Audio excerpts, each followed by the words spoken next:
Pinguine, die im Schneematsch rumtoppen über Schwemmungen und Hitzrekorde, die es immer häufiger gibt.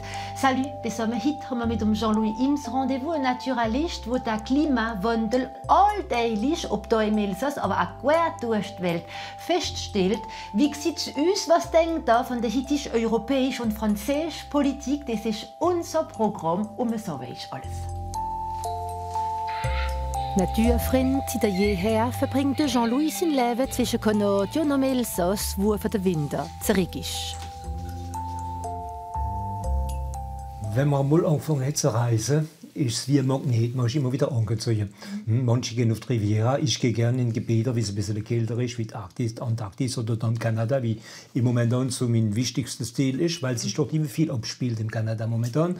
Wir haben Gletscher, wir haben das Meer, wir haben Lachse, wir haben Bären und man sieht, wie das ganze Ökosystem sich über die Jahre verwandelt und nicht im besten Sinn. Zum Beispiel die Bären, die Brüche, die Lachse. Die Lachse kommen noch, aber jedes Jahr sind es weniger. Und dieses Jahr 2017 sind die Zahlen ganz stark zurückgegangen. Dort freue ich mich, warum.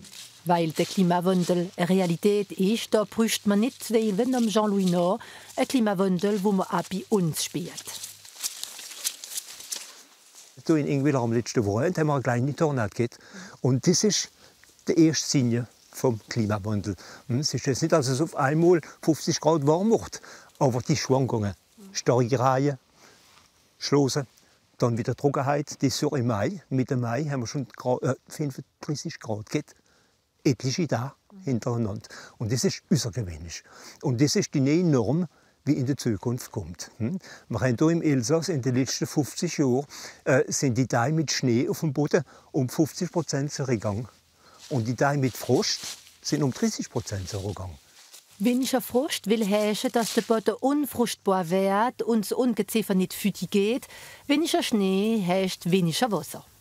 Weniger Wasser, wir sind hier am Hang. Die alten Bäume leiden Not. Die jungen Bäume auch, wenn man hier den Baum pflanzt, ohne Wasser zu geben, jeden Tag oder jeden zweiten Tag, haben sie mehr für zu starten.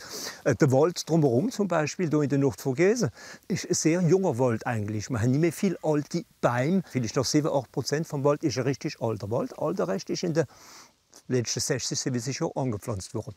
Und das Problem oder die Freude, wie heute kommt, was wir anpflanzen, für dass die nächste Generation am Ende von dem Jahrhundert, zum Beispiel in 80 Jahren, auch noch etwas ernten können.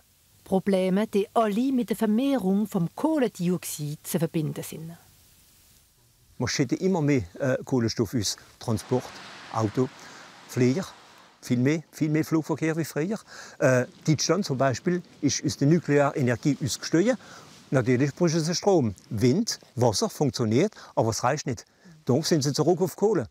Das heißt, Deutschland ist im Moment ein großer Pollueur. Und Angela Merkel hat große Probleme, damit sie keine Koalition zusammen mit der Grünen Partei, weil die aus der Kohle ausstehen. Aus der Kernenergie herauskommen ist notwendig für Jean-Louis, der auch enttäuscht ist von der heutischen Politik. Für das mehrere Lesungen, um bis 2020 die 23% erneuerbare Energie zu erreichen, wo sich der Staat fixiert hat.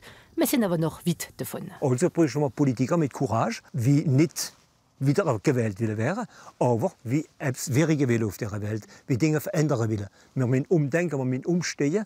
Und das Problem ist, wir sind nicht so reich momentan.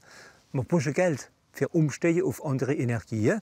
Muss Geld her. Im Krumme Elsass zum Beispiel sind jetzt die 2 ersten Installationen von Eolien, also von Windenergie, gebaut worden. In Delingen, auch in Herzum. Der Meer von Herzum hat die Kooperative gegründet. Das hat nicht funktioniert. Man muss Kapital von den Banken, zwar vom Ausland manchmal, finden. Das ist das Problem. Delingen ist mit Geld vom Ausland, von Deutschland finanziert worden. Wir haben keine europäische Politik. Die Energie ist politischer Sprengstoff und die Klimakonferenz von Bonn hat es wieder bewiesen. Es wird viel geredet, wird aber nicht viel gemacht. Wie das der Lied über die Law erklären, das ist das Ziel von Jean-Louis, ob da oder in Kanada.